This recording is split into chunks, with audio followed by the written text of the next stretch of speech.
Hey everyone, welcome to Plants and Politics.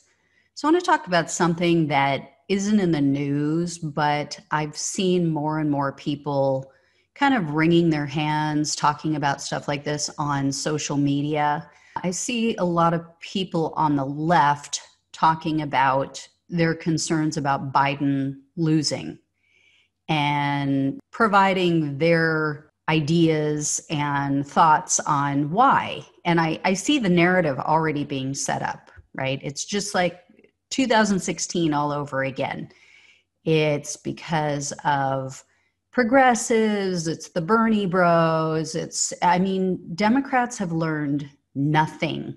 They've learned nothing. They did no introspection. They did no analysis of what really went down in 2016, and they still don't have a handle on the real reason why Trump won. And I know this, I recognize this because I was one of those people. I was one of those people who believed that it was, because of Russia, it was because of interference, it was because of all these different things that had nothing to do with the reality of the situation. But after really looking into things, after really investigating, after really listening to people who voted for Donald Trump, including family members and friends, I started to realize that the narrative that had been painted by Democrats was completely not just wrong, but irresponsible, because it has allowed liberals, it has allowed the voters on the left to be lulled into this false sense of what is going to get their candidates across the finish line. And as I said, it's dangerous. It's dangerous. If you want your candidates to win, you need to stop listening to the so-called experts on MSNBC and CNN, because they are elites. They are completely out of touch with average Americans and what they want and need right now. And I'm going to prove that to you with recent polling. So here's the deal. If Biden loses, it's not going to be because of the Russians.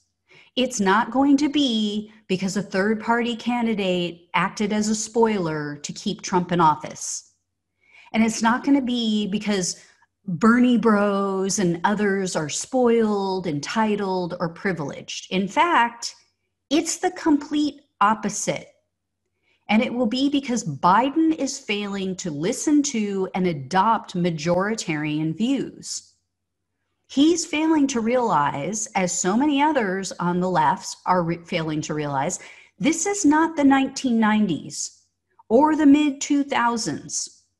Voters are more awake and pissed off than they have ever been, possibly in the history of our country.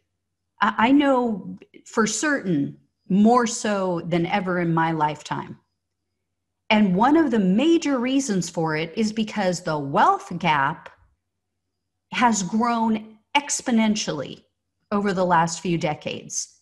It is so stark of a comparison when you look at the haves and the have-nots in this country that I am shocked we have not already fallen into a civil war of the 99% against the 1%.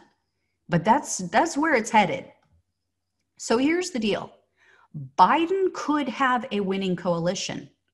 He could, if he embraced policies that appeal to both the progressive wing of the party and a majority of independents. He could be up by 20% on Trump right now. He could be winning across the board with every demographic. Instead, what he's been doing, much like Trump does, is he's preaching to the choir. His message and policies are only appealing to the people who were already going to vote for him. Politics, as they say, is about addition. He's not adding to his base. Much as Trump has his hardcore base that wouldn't care if he shot someone on Fifth Avenue, as he pointed out, Biden also has a hardcore base that doesn't care what his message is, what his strategy or policies are, as long as he's not Trump. That is their only requirement. He's catering to the vote blue, no matter who Dems, and the never Trump Republican coalition. The problem is there's not a lot of never Trump Republicans out there. There are some. It has grown because of COVID, but it's not enough to replace all of the progressive Democrats and the left-leaning independents, or even right-leaning independents, who were willing to vote, or who were not just willing to, who were excited to vote for Bernie Sanders. Those are the people that he is losing left and right. The problem is this strategy doesn't attract anyone who wasn't already committed to voting for him.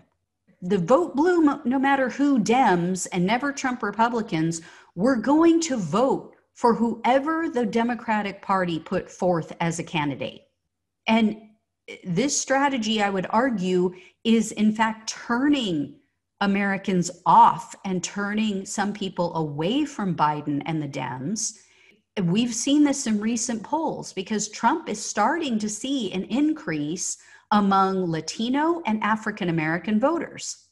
The majority of Latino voters and younger African American voters who are now going over to Trump's camp were Bernie supporters. So here's what I mean and why Biden might lose if he doesn't change direction. So he is pandering, as I said, to a few Republican and ex-Republican voters who despise Trump. And he's trying to keep his insurance company donors, which are one of his largest donors, happy by declaring that he is not going to enact Medicare for all. In fact, he has said that if it comes across his desk, which means that it would have to pass the House, it would have to pass the Senate.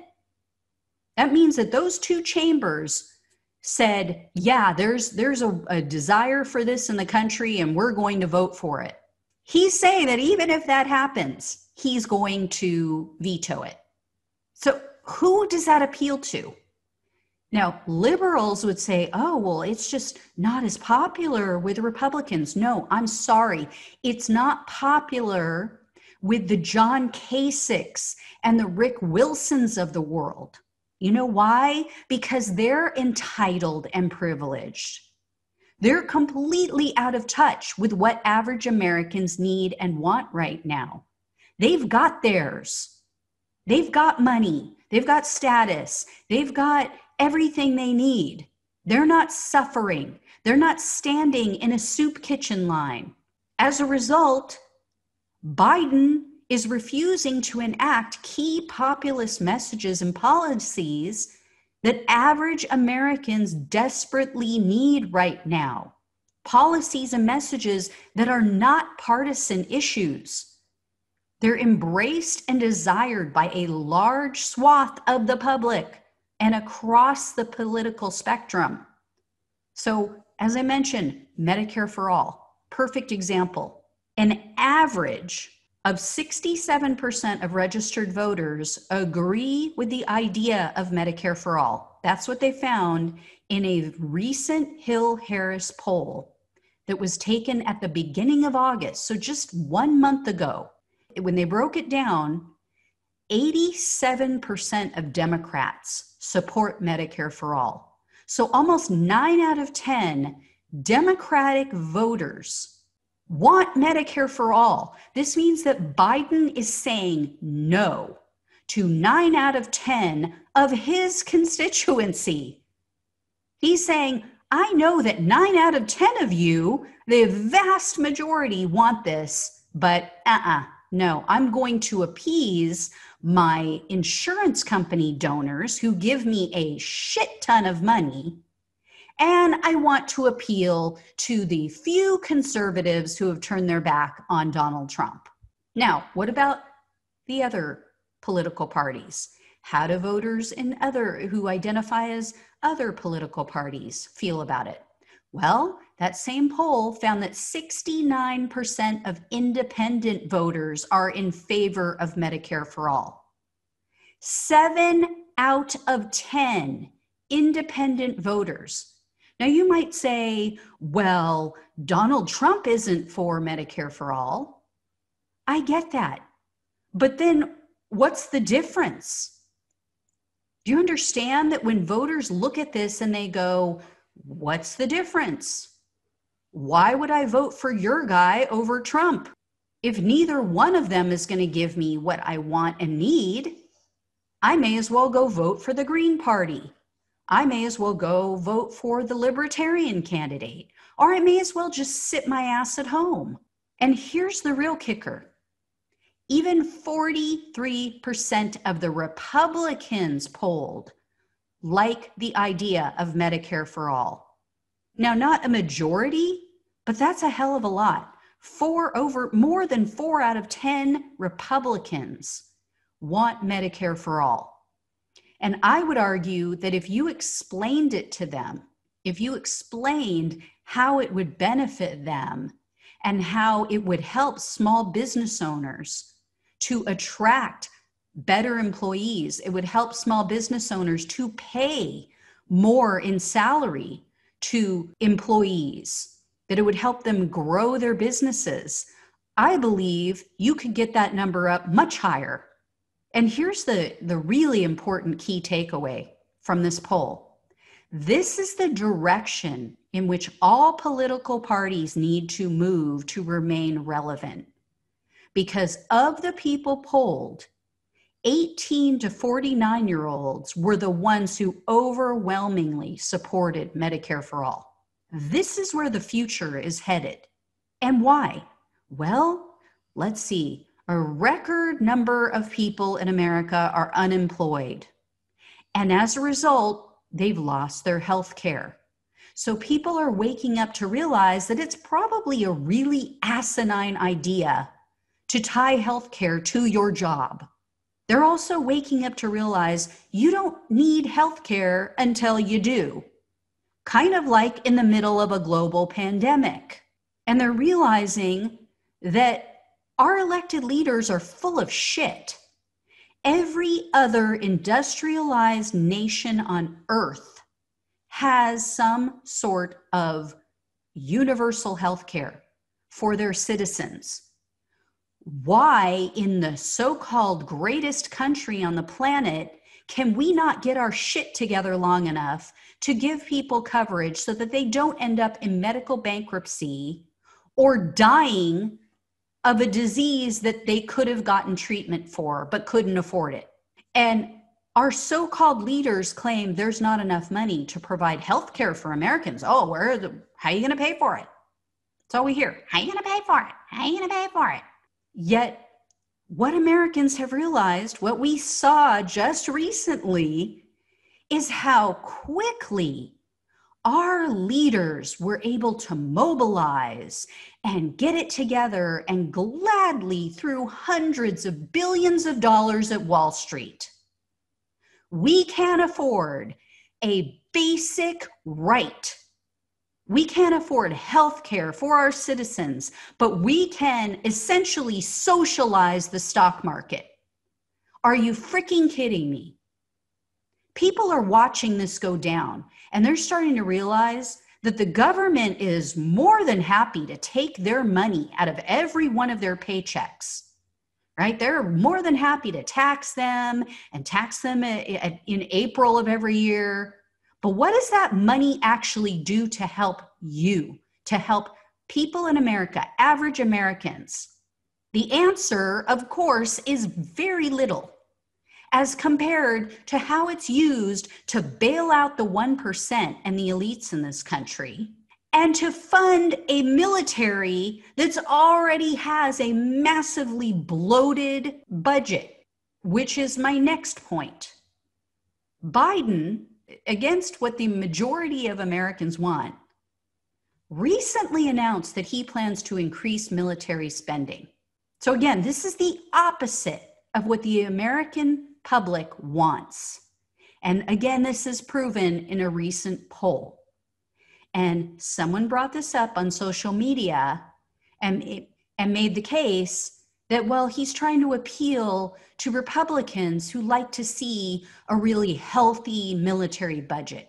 Yeah, again, those are the Republicans who were already going to vote for him. Those are the warmongering Republicans, the war criminals, such as the Bill Kristols of the world, who helped George Bush to lie us into a war unnecessarily, which killed thousands of men, women, and children, civilians in another country for no reason that has been proven to be a lie.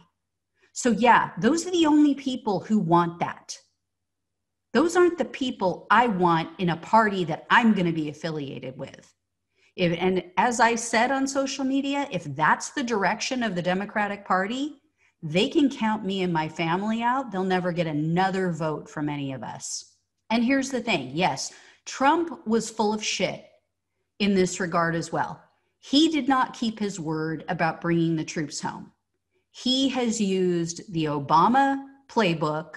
He has yo-yoed the numbers of troops in various countries. He increases them without saying anything. Then when he decreases them, he makes sure to talk about it on social media and on Fox News. But then when he sends more troops again, he says nothing.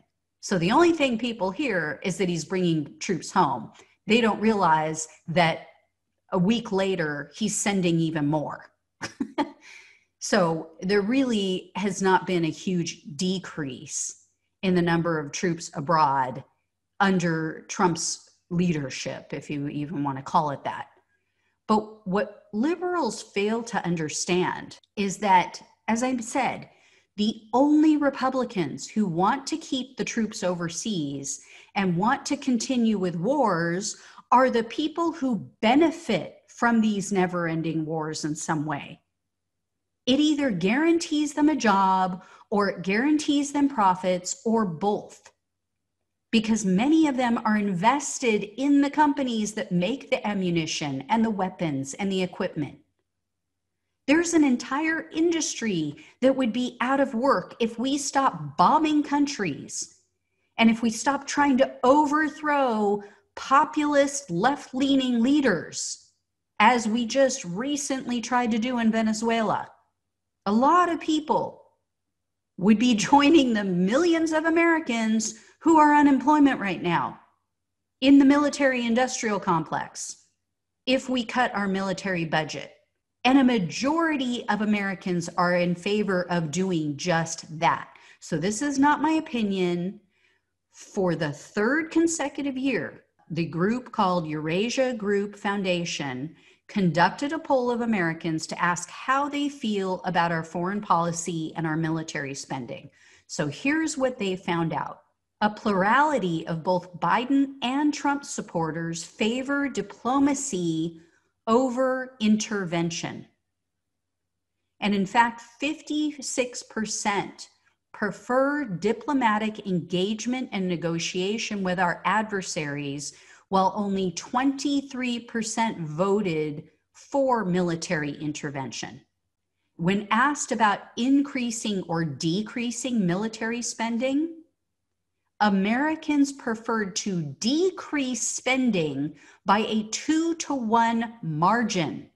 This is a majority view.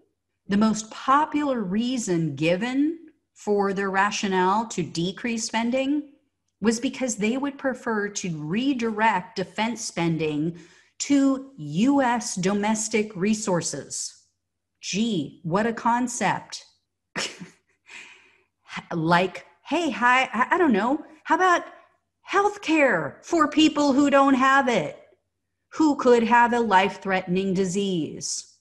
Also, a plurality of the people surveyed want to decrease the number of troops stationed in other countries, and they want to pull back on some of the security agreements that we've made with countries in Europe and Asia and the Middle East. So yeah, the majority of America does not stand with Biden on that issue either. Now let's talk about defunding the police. This has become a hot button topic, and the Black Lives Matter movement and the protests. And the right wing is trying to frame it in a way that, oh, most people don't like this. Most people don't want this. They don't agree with it.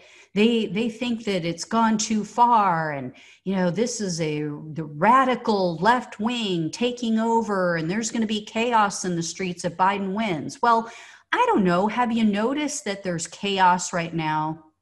Have you noticed that you have people on the right shooting people on the left, and people on the left shooting people on the right, and random people that we still don't know who it is shooting cops? And that we have militia groups shooting cops? It's all out of control. Our country could not, well, I won't say could not be, but in my lifetime, our country has never been in this state of chaos and insanity. Never in my entire life. But yet, who's the president?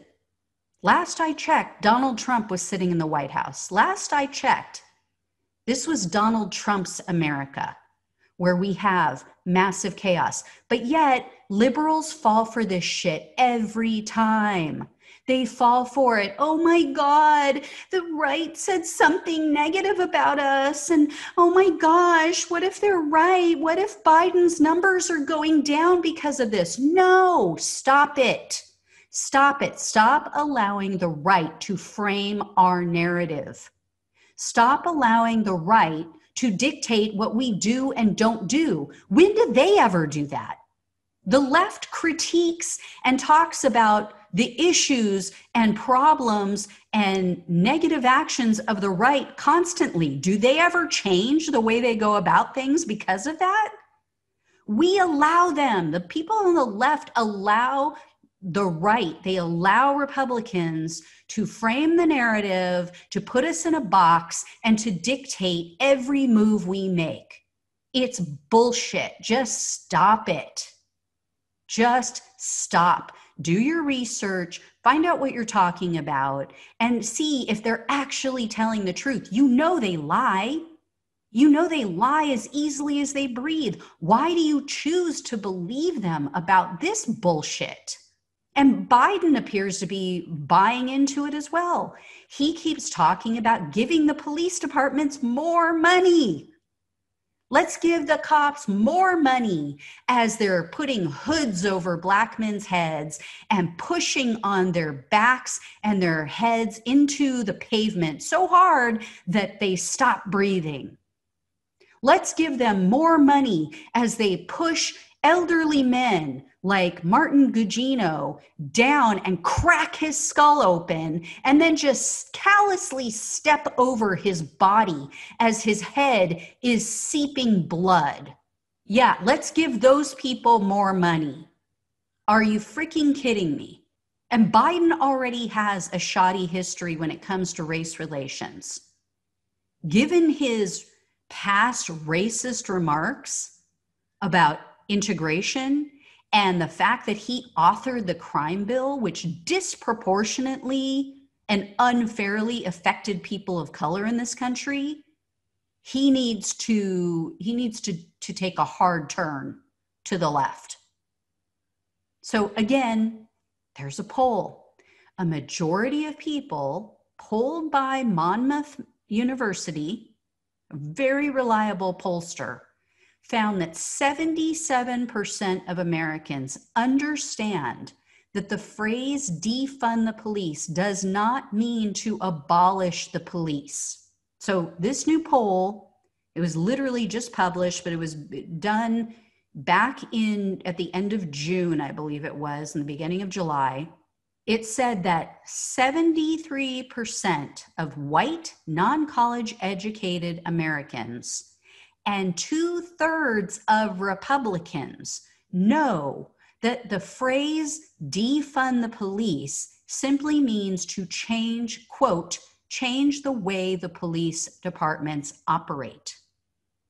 And only 18% of those polled believe that protesters want to shut down all police departments. In addition, 65% of Americans say that the recent actions of protesters were justified. Only 29% said that they were not. And 71% of the Americans surveyed said that the BLM movement, the Black Lives Matter movement, has, quote, brought attention to real racial disparities in American society. And there was another poll, or not a poll, there was another study done recently that talked about how 93% of the Black Lives Matter protests were peaceful. And when they really delved into the details of what took place in the 7% of those protests that fell into chaos and where there was violence, a great many of those incidences were caused by police, or they were caused by alt-right militia members, not by Black Lives Matter supporters. So I'm begging you, liberals, stop falling for the bullshit from the right. Stop falling for their propaganda and catering to it. Now, here's some other things that Biden could do that would change the narrative. Biden fails to talk about his support for a $15 minimum wage. It's on his website. He has mentioned it briefly, but he doesn't talk about it. And that tells me he has no intention of fighting for it or making it federal law. Otherwise, he would be talking about it all the time because it's incredibly popular with the working class, with average Americans who are struggling, with the people who love Bernie Sanders because he made the very valid point that no one in this country should have to work 40 hours a week and still not be able to pay their bills. No one should have to be working more than one job in this country. It's obscene. And Biden has yet to embrace the idea of legalizing marijuana. Now, why do people want to legalize? Does everybody want to go get high? No. I have no interest in getting high. But what it would do, and what people like me want to legalize it for, is because it would allow for the drug to be removed as a Schedule I drug. So it would no longer be classified as a Schedule I drug.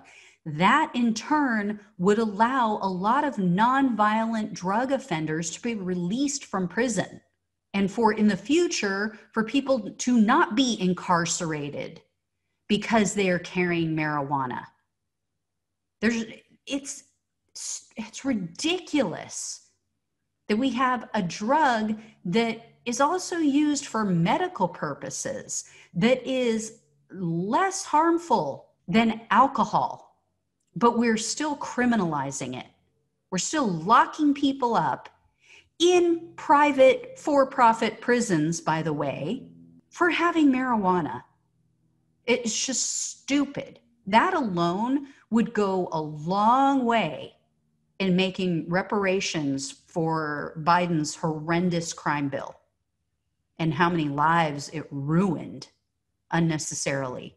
So, do I think Biden is going to lose? I don't know. The jury's out. Yes, he's up nationally, but in some of the swing states, it's a little too close for comfort.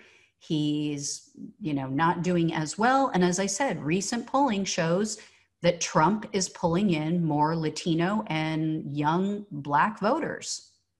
So Biden could still pull off a victory in November, especially with the recent revelations, and the recordings that Bob Woodward had of Trump talking about how he downplayed COVID and knew how dangerous it was. And he lied to the American people, his abysmal handling over all of the COVID virus, and then his recent embrace of extrajudicial killings. it's a jump ball still at this point. But if Biden really wanted to tie it up, if he really wanted to nail it down and widen his lead across the board, he would consider some of these things that the majority of Americans want. And if he doesn't, it's obvious he is pandering to a narrow minority and most likely just his donors, because there's no reason. If the popular sentiment was against Medicare for all, against a Green New Deal, against all these other things that I've mentioned, then yeah, I would say, yeah, he's making the smart political move because that's the majority view and he's trying to appease the majority. This is clearly not it. He is clearly not interested in what the majority of Americans want and doesn't bode well. So if Democrats, if people out there who support Biden or who just simply want to get rid of Trump are that serious about it, now would be the time to start reaching out to Biden and his people and to your local lawmakers that can talk with him and pushing them and telling them exactly what you want to see. If you want this thing to turn around, stop voter shaming. Stop blaming voters. Voters don't owe you anything. Voters don't owe Biden anything. No one is owed a vote.